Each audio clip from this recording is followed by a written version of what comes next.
Guys, we're back for another exciting episode of the Hashtag Wednesday Match Play, and I am pumped for tonight's guest for a couple of reasons. One, we've not had a golf course designer on this show in a while, and I've had the chance to not only meet this guy, play golf with this guy. I played golf on a golf course that he designed, which was pretty awesome. So I've become quick friends with him, and it's really fun to bring him on the show and talk more about what it's like as a golf course designer, and I really don't know. And you know, I work at Tiburon Golf Club, and Greg Norman designed the golf courses there. Well, what does that mean? What does he do? What did he, like, you know, boots on the ground? Like, what's that process like? And I'm excited to learn more about that tonight. So excited to have Kelly Blake Moran with us, and it's going to be a fun half an hour. It's going to fly by, so buckle up because this is going to be a lot of fun. I have a bunch of questions. As always, the Hashtag Wednesday Match Play is presented by Eat Sleep Golf.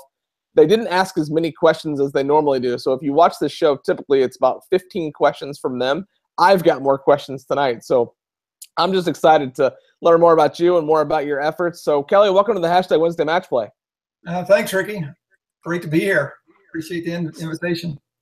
Absolutely. So let's just start with the process. So what is it like from day one, boots on the ground, you get to a new property that you're going to be designing? So elevator pitch, like, what is the design process like? How long does it take? Like, the whole process. Just give us an overview of what that's like. Well, it's different for all the architects that are practicing. They have different approaches, and it's probably changed over the years.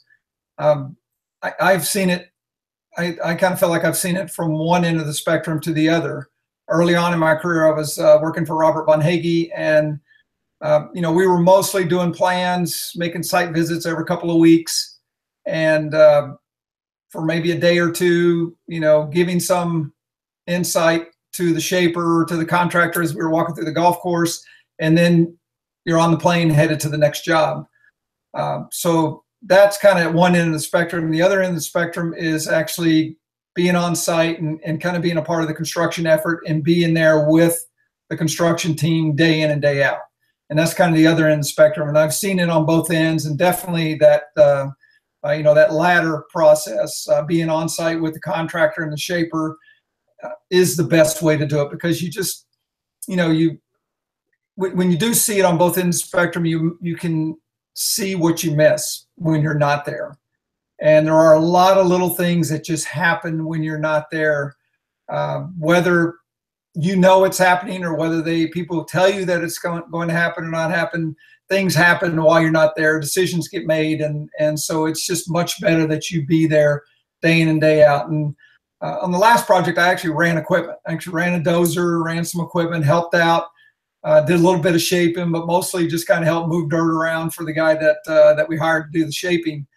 But it was a lot of times I'm just, like you said, literally boots on the ground, sitting with the shaper, giving them direction, then maybe moving to another part of the site, looking at things. And the neat thing about that is as you walk around the site, you know, you're always walking by another golf hole maybe that you haven't started building yet, but you just keep walking by that as you move around the site. You stop and you contemplate what you thought you were going to do, and maybe the second or third time you pass by it, all of a sudden the light bulb goes off, and you go, why did I not see that before? I mean, it happened on the last project where I was kind of toying with where the green site really needed to be, even though I had it located on the plan. Every time I walked by, you know, I just kept thinking that there was something not quite right. It just wasn't quite what I thought it was going to be. I thought it was pretty neat the first time I saw it and what I thought was going to happen. And then all of a sudden it just, you know, I stopped there one day and I looked at it and I said, of course, this is where the green should be, to the left of where I thought it was going to be. And it worked out well. That's really cool that you got the ability to kind of look at it. Again, boots on the ground. So right now, Pete Dye loves railroad ties. I played a Palmer course recently, and in about 15 holes, you had to hit a cut. So it's obvious that he likes to play a cut. What's like your design kind of like staple? Is there anything that you put into every course that you've designed that's just like the Kelly Moran staple? I think lately it's been the movement in the greens. I mean, you saw a golf course, like I said, we played together on a golf course that was really pretty tame on the greens, although they do have some pretty high green speeds there. So whatever slopes we have on the greens are pretty exaggerated because of the green speed. Simultaneously, I did a golf course out on Long Island, and the greens are very different. There's a lot of internal movement on those greens. So I think it's I think the one thing that kind of happens is the design of the greens force you to, find different parts of the fairway depending on where the pin is. And just because you hit a green doesn't mean you're going to get a two putt. That gets a little controversial because a lot of people feel like if they hit the green, then they should have a reasonable putt at birdie, and certainly a reasonable two putt to get par. And that's not always the case. I mean, if you hit the green may be of a size or dimension that maybe you hit the green, but you really did not hit a very good shot. And it's almost like I kind of think of it as a recovery shot. You're on the green, but you really didn't hit it in the right part of the green, and now you're hitting a recovery shot. It's the same as being in a bunker, same as being off the green. You're having to hit a recovery putt because you really didn't hit it in the right part of the green. It may be because you didn't approach it from the right part of the fairway, or you just didn't hit a good shot. That's a really different way of looking at a putt like that. I had a putt just this last weekend, and it was about 80 feet, where to the point that I was joking with the person tending the flag, "Can you hear me now?" So now I don't expect to two putt that, and I didn't. I three putted it, but that's okay because it was for par. I hit a par 5 and 2. So, but that's interesting to say that people have that expectation, and I think that's just the way that I personally as a golfer have been conditioned, that you hit the green and it's two putts and par. Then I've always joked that, I'm a pretty boring golfer, fairway green, two putt par, and go on to the next hole. And the idea behind that being a recovery shot, if you hit a bad shot or you just happen to be on the green, that might be something that I even start thinking differently when I do hit a green and I have what looks to be a putt that could potentially be a three putt. So, and over the years, how much has technology played into this? So as a golf course designer, obviously we were just talking before we went live that technology with golf has changed substantially, but in terms of golf course design, how much has technology played into that?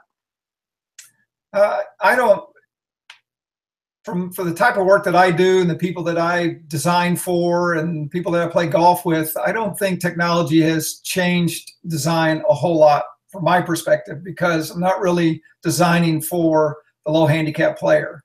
And when I was at Von Hagge, the mantra was always, if the low handicap player in town says that the golf course is really good and is a real good challenge, then that influences the high handicap player to join. So you have to design the golf course for that low handicap player in order to get that kind of feedback from them, in order to cause the high handicap player to think that, well, if he says it's a great course and it must be a great course, I'm going to join there. But I don't think that's true. I think that you're designing for the average golfers. And certainly technology has helped them. But, and as we talked about earlier, I really held out a long time in making that switch from the clubs that I've been playing for a lot of years to the new technology. And so far, it's a short period of time that I've had to analyze it. But so far, you still have to hit the shots, you still have to hit the green. If you don't hit the green, you still have to get up and down. You have to hit a good, you have to hit a good chip shot or pitch shot, and you have to hit good putts. And I don't see that, that I'm overpowering golf courses. It hasn't made any golf courses I've played obsolete, and I'm still shooting about the same scores. But it's been a lot of fun. Well, that's good I took when I put out there that I was to some friends, I was switching over to the newer clubs. I got one note back that, there's nothing like persimmon and blades and an old dead guy's golf course. And I understand that, but I kind of feel like I've played persimmon and blades for 49 years, and it's kind of neat to try the new stuff. It's just fun to do something different, and I'm starting to hit it pretty well, but my scores haven't changed that much. That's awesome. So how many courses have you designed, in your entire career? Like 3, 4, or 10, 12? Like I don't even know. How many courses are in your portfolio? Von Hagge, I think I've been involved in about 28 golf courses. Golf courses that I've designed since I left Von Hagge, and I left Von Hagge in 1995.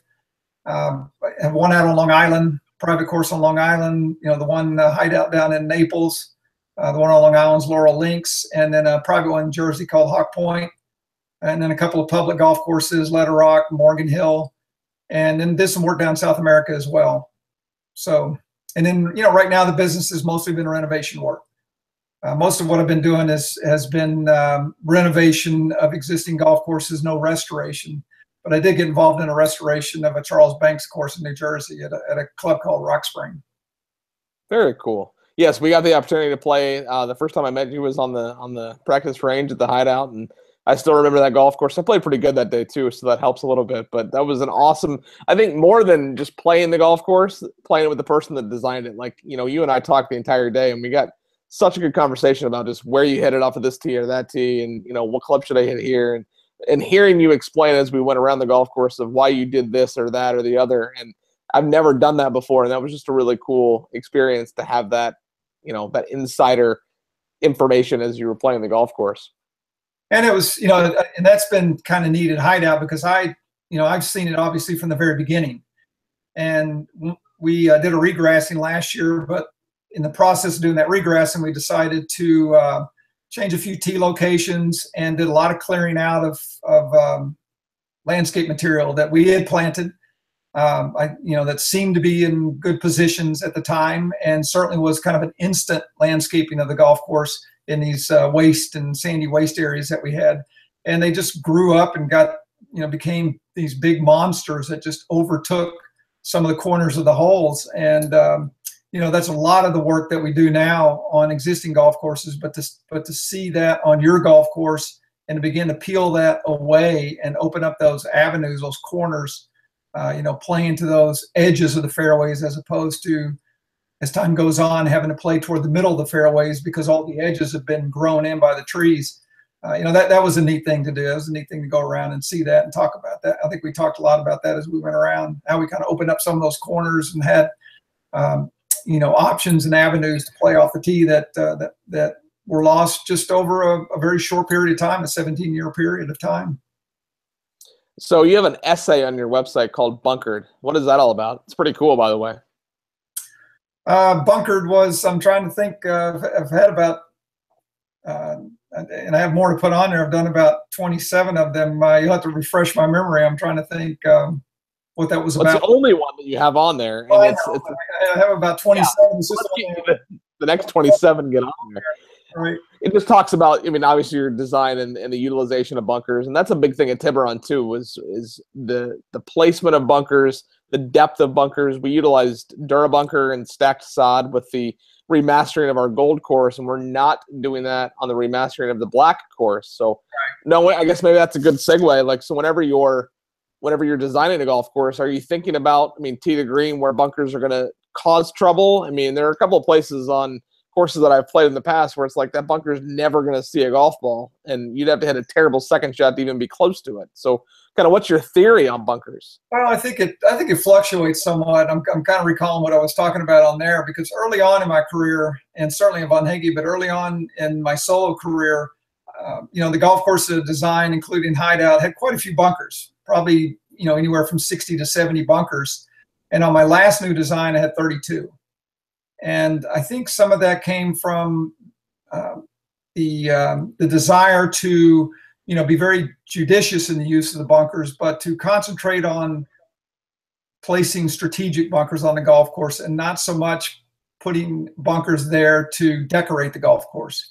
And, it seems like a lot of golf course architecture becomes decoration. If 3 bunkers look good in an area, then let's put 8 bunkers in the area. And, and I think that with the way that the golf industry has developed over the last few years, it does make you stop and kind of examine what you're doing in design that is putting in place maintenance costs for the future. And I think bunkers is one of them. But I just like that for some reason, and really just trying to think back to that design, I can't come up with all the reasons, but I really became obsessed with just wanting to put in the minimum amount of bunkers necessary to make the holes interesting. And the only way I think that you can do that is to begin to move some of those bunkers into the center line of play or within the fairway of play. Those are the most interesting bunkers, the ones that are either on that line that you want to take advantage of the hole, or on that direct line between you and the green, and you want to shorten the distance to the hole. It's nice to have that kind of opened up, but then you have to contemplate either playing around that bunker, short of that bunker, or over that bunker. And, and sometimes bunkers just off the center, near the edge, maybe you want to kind of shoot that gap between that bunker. think about it, if you had bunkers all along the left side of a hole, and maybe to the left of that is a forested area, kind of offset away from those bunkers. If you fill that whole thing with bunkers and kind of force people to play around it or to play over it, if you didn't have so many bunkers, maybe one bunker in that area, and then they wanted to maybe take that direct line left of the bunker, say it's a direct line, kind of shortens the shot into the green. Now you brought the forest into play, where it was not into play before that, because nobody contemplated hitting it, in that area, because there were so many bunkers. Yet one bunker all of a sudden just changes the whole complexion and brings an element of the, of the natural environment of the site into play that was not in play before. That's awesome. And I have to say that just thinking that way has to be just a different way of thinking that a golf course designer like yourself just thinks, because, somebody that's standing up here looking at it from a visual standpoint, I'm picturing those bunkers all down the left. Like, that looks cool, right? And right, to your point, it's a better golf hole with only one bunker, because now I'm okay, risk reward. Now I'm going to go left and try to get over that bunker, and the forest does come into play. So that's really cool. Now, you've designed golf courses all over the country and down south. If you could design a golf course anywhere in the world, where would you go? Oh boy. Well, I would probably go wherever Corin Crenshaw or Doak or Hans are going, because they're following all the great sites around the world right now. I think I always enjoyed going down to Argentina. It would be kind of interesting to go back to Argentina and find some land along the coast. And I'm sure there's some really good land. Chile, some of them. I mean, it's kind of fun to go to a different country and do something like that, and maybe just take a couple of people with you, and that's it. And the three of you just, go at it and start building it, but certainly in sand. That would make it a lot easier to build. It would be a lot more interesting. You can do things in sand that you can't do in clay, because you don't have to be as concerned about drainage. And so that I think something like that might be fun to go back down to Argentina and find a coastal property and just take a couple of people and let us just disappear for a few months and then bring everybody in once we're done. That might be fun. That sounds, and there's good wine down there too, so you have that to look forward to in the evenings. Any projects you're currently working on? You got any courses that you're currently dabbling in? Well, I just finished. We had a 9-hole project up at the Finger Lakes of New York, and that was one where finally convinced the owner to bring in a shaper, and we started on that right after Labor Day. And this guy is 9 years older than I am. I've known him since the early days of Von Hagee. We used to send him all over the world. And he, I'll tell you what, he flat got after it. He sunrise to sunset, literally sunrise to sunset. We worked, and we built 9 greens and 8 bunkers in 15 days. And I was there with him, giving him direction. I hopped on the dozer, did a little bit. I was kind of playing around the edge of a green, moving some dirt around from him. And I saw something on the green as I was sitting in the dozer, and I stopped him. I said, James, his name's James Beck. He lives down in Houston, Texas. I said, you mind if I do something on the green here? I see something here I think that I would like to do.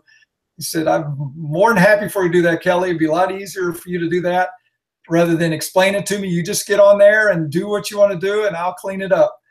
And, I made a pretty good mess of it, but I gave him an idea what I wanted. I got the feature cut in there. It was a swell I kind of cut through the green. And I told him, I said, James, I'll be here till Christmas trying to finish this thing out. I mean, I was not very good. I could not have cleaned it up and, finished it off and gotten it ready for drainage. But I did enough to where he understood what I was trying to do. So we had a lot of fun doing that. I did that on a couple of things, but James shaped the course. I mean, I was there. It's my design, but James shaped it. And I tell you what, we flat knocked it out. That was the most fun I've had in a long time, and probably some of the best greens I've ever built. So we just finished that. And right now I'm kind of looking at some potential renovations coming up, maybe doing some master plans on some golf courses. So Tiger has started designing golf courses. Is that just for show, or is he actually there, boots on the ground, getting his hands dirty? I mean, he looks so clean and proper in his photos when he designed a golf course, but is he actually in the thick of it? I mean, only Tiger knows that, and the people that work for him. I really don't try to get into too much of that. I it's not my business, and I don't care what he does and how he does it. And I do know of a project that he was involved in. I know somebody that was involved in that project, and frankly, we may have talked about it, and I can't even recall what they said. with everything that he has to do, I doubt that that there is no way that Tiger does what a Bill Core or a Tom Doak or a Gil Hanse does. There's just no way. He just has too many other demands on his time. So he's certainly not of that type of designer. So I really don't know. I really don't know what he has done on his projects. I think. I'm a big Tiger fan as well, and I think that the thing that I found most interesting about him is his mental abilities, his way that he planned his way around. I mean, I would love for him to produce something or to write something about how he thought, what he was thinking, and how he went about planning his day for each of the rounds, maybe on the majors or whatever. I think it would be one of the most fascinating bits of information that he could leave with us, because I think that he definitely has a mind that is different from most of the golfers who have ever played the game. That would be cool. I'd like to read that. I mean, I'm a huge Tiger fan, as you know, so he's all around me. I see him right behind you there too. I think he's got the sticker pose going. That's staged. I put that there for you. Well, thank you. We went down to I did a golf course in Argentina, Buenos Aires Golf Club, when I was with Von Hagee, and the guy that I worked with down there stayed down there. And when the World Cup was there, the World Cup was at our course. Tiger and Duval played, so we went down. I took my wife down. We went down for a couple of days and followed him around. My friend who stayed down in South America, his wife actually snuck into the men's locker room and with a camera. And if you can imagine, got what was Stevie Williams got Tiger's caddy to take a picture of the two of them. I'm sure Stevie was really pumped about that. Got a picture. He's in the men's locker room, finds Tiger, gets him to take a picture, and then I had her print a couple copies of that for me, and I sent it to. I found who, I guess Tiger was with IMG at the time. I found out who it was that handled his correspondence. Sent the picture to her, and I said, also, would you mind signing a couple of pictures for my sons, Sam and Andrew? And that's the one that he signed to Andrew, and I got it back in a very short period of time. He signed the picture with him and Pamela, which I sent to her, and then I got 2 pictures for my kids. That's pretty cool. Like that's. I mean, they that when I was growing up, Jack Nicklaus was everything to me. I followed everything Jack. When I saw him, we used to go to the Colonial every year in Fort Worth, and I will never forget sitting in the back of the car while Dad went in to check us in at the Green Oaks Inn, which is where everybody stayed, all the players, everybody stayed at the Green Oaks Inn for the Colonial. And Jack came walking out the door. I was sitting in the car in the back seat, and Jack came walking out the door and walked right by my door. And even as a little kid, I thought I was going to pass out. It was so cool. But the only thing I remember, one of the few things I remember about that, other than it just happening, was I didn't realize he was as short as he is. On TV, he just looks bigger than life. But it was kind of like seeing the Alamo for the first time. Like, where is it? Oh, well, yeah, there it is. Boy, it just sure seemed bigger on TV. And I'm just kidding. No, I mean, it really, and it actually, I think it was during that trip I was swimming. And he came and took a swim in the pool while I was in there. So that's really cool. I love Nicklaus. I love Nicklaus. I love watching him. I love watching those British Opens back then with Ian Watson. And Nicklaus was for me what you younger guys, what Tiger is for y'all. And certainly Tiger is for me. Love Tiger. Absolutely love him. So are there any organizations for course designers, kind of like the PGA or the CMAA? Are there organized groups for you guys? There is a society, American Society of Golf Course Architects, which I never joined. For Robert Von Hagee was not a big fan of the American Society of Golf Course Architects. I think mainly because his boss, or the gentleman that he learned the craft under, was a guy named Dick Wilson. And Dick Wilson and Robert Trent Jones were competitors. And Robert Trent Jones was, very much a big part of the American Society of Golf Course Architects. And Dick Wilson did not like that association, but Dick Wilson had a lot of personality issues, and that were of his own doing. And I think he just didn't like a lot of people, but he certainly didn't like that organization for whatever reason. Maybe it was because of the competition he had with Robert Trent Jones, and I think that kind of came through to Robert Von Hagee, and I think early on when myself and the two other partners were in the firm with Bob, I think we kind of assumed that posture as well. There's really no good reason for me not to be in it, but I've just never made the effort to join. That's cool that there is an organization at least. I'm in the process of joining the CAA. A lot of good guys in it. It's just I've just never because of that I've just kind of never pursued it. So I have to imagine you play every course you design. Like, is that a part of your agenda? Like, you finish designing when it's ready to open, you go play it? I mean, is that just a part of you designing a course? Yeah, absolutely. You want to play it, and obviously you're going to play it when it opens, and then you try to get back as often as possible. I mean, I was telling you earlier, I was out on Long Island. I did a course out there called Laurel Links, and the superintendent there and the membership have been very good about always keeping me involved. And we've taken bunkers out, we've added bunkers, we've taken trees down, but they've always kept me involved in that process, which I appreciate very much. That's not always the case, but and certainly in their case, Bill Shuford, who has been there from the very beginning, he's the golf course superintendent, just does. I mean, Laurel would not be what it is if we didn't have Bill there. He and his crew just do a magnificent job, and Bill 7 days a week, March to November.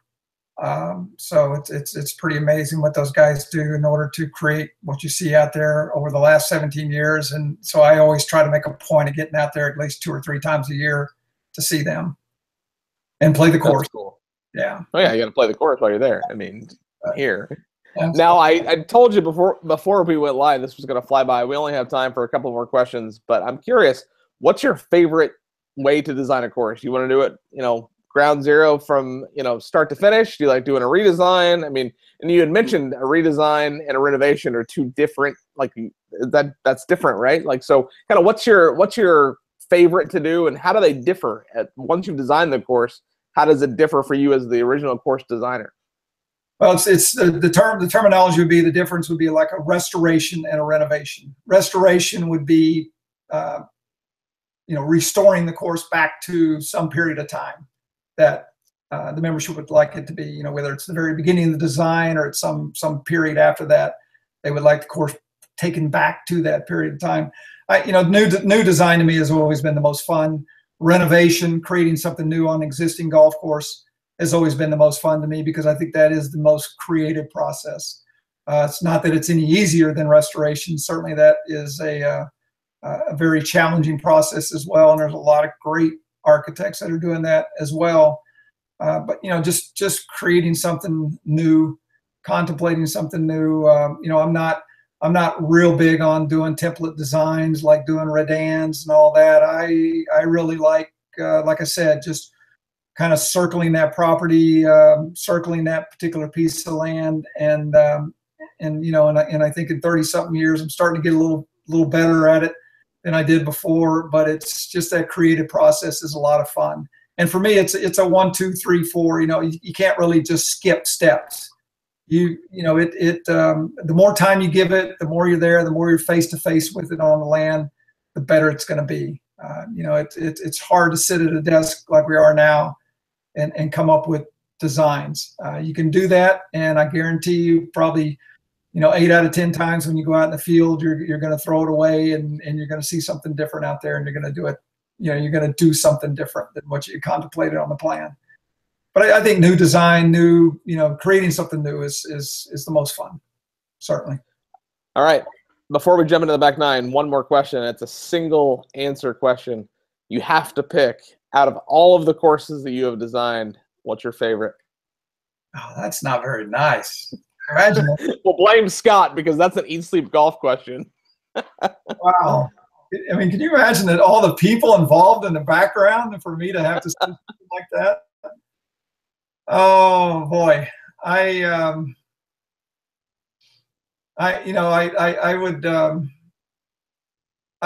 would have to say probably Laurel Links, because it's more interesting ground, and it's on Long Island. I'm sorry, South Florida. I'm sorry, Hideout, but I think Laurel Links, just because of where it is, and it's in such an interesting neighborhood.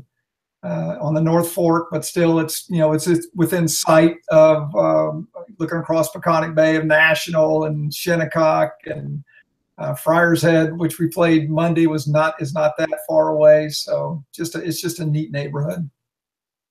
The next time someone asks you that, go ahead and just say the next one. Because anytime somebody says, what's your favorite beer? I always say the next one because it might be. So that's like a politically correct answer. That way you don't have to hurt anybody's feelings. Well, that's true, but I'm not very good at always being politically correct about things like that, I guess. That's awesome. I'm not obligated to answer the question.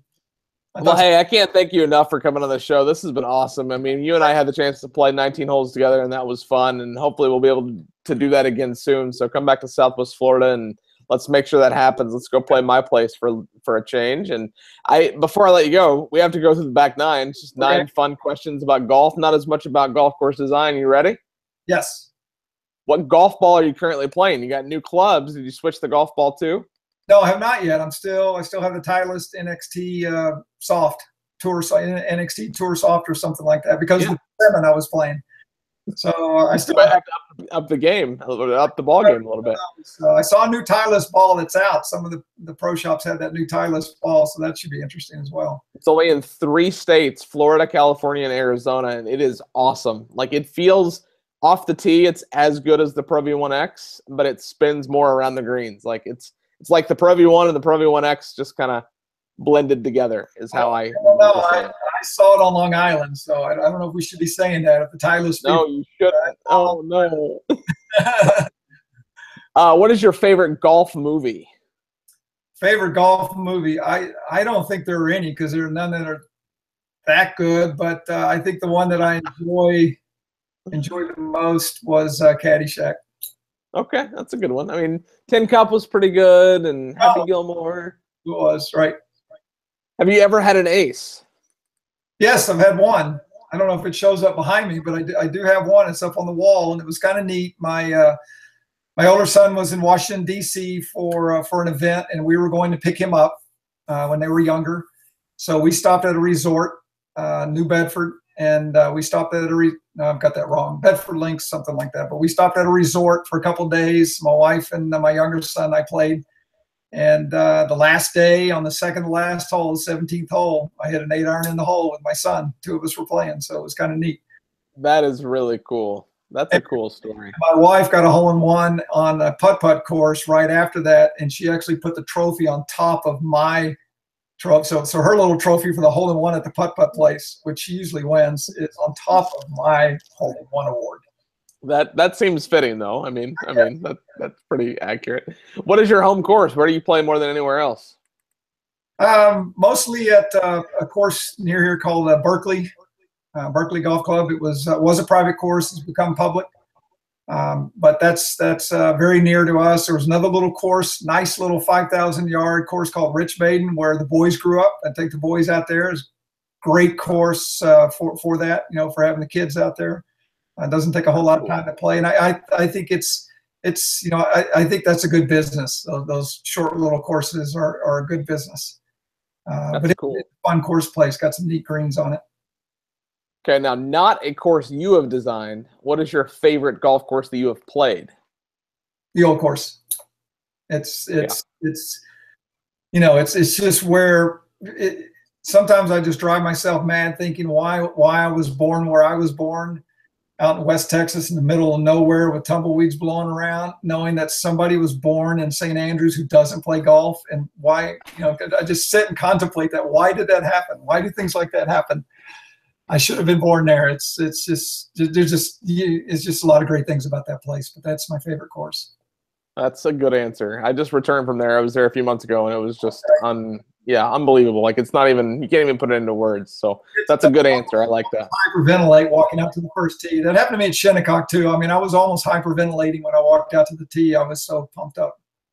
It was so cold when I walked to the first tee. It was 7:40 in the morning and about 48 degrees and 20-mile-an-hour winds right there on the water. That's not the same thing that I'm used to down here in Southwest Florida. So it was a little chilly, and I was just glad that I could feel the club to, hit a good golf shot. Right. So let's have a drink. Beer, wine, whiskey. What are you having? Generally, lately I've been drinking beer, IPAs. Oh, you like Tiger, you like IPAs. I'm glad that we're friends here. Yeah, I don't know anything about beer, but with all the craft beer movement and all that, I thought I'd start paying attention to what I like instead of just drinking what I thought I would like. And I realized that the IPAs are what I like. So that's awesome. Drink now. That's one of my favorite styles. So bottoms up to that. Great. Have you ever been to the Masters? Once when Sandy Lyle won. In fact, we ran over to the 10th green to await the playoff. We were the only ones there. We were sitting right on the edge of the 10th green for the playoff, and Sandy Lyle had played his tee shot into the bunker on 18, and I think he made birdie and won the tournament. While we're sitting at the 10th green all by ourselves, we never saw anybody. That's cool though to be there by yourself, though. At least I mean the memory of that.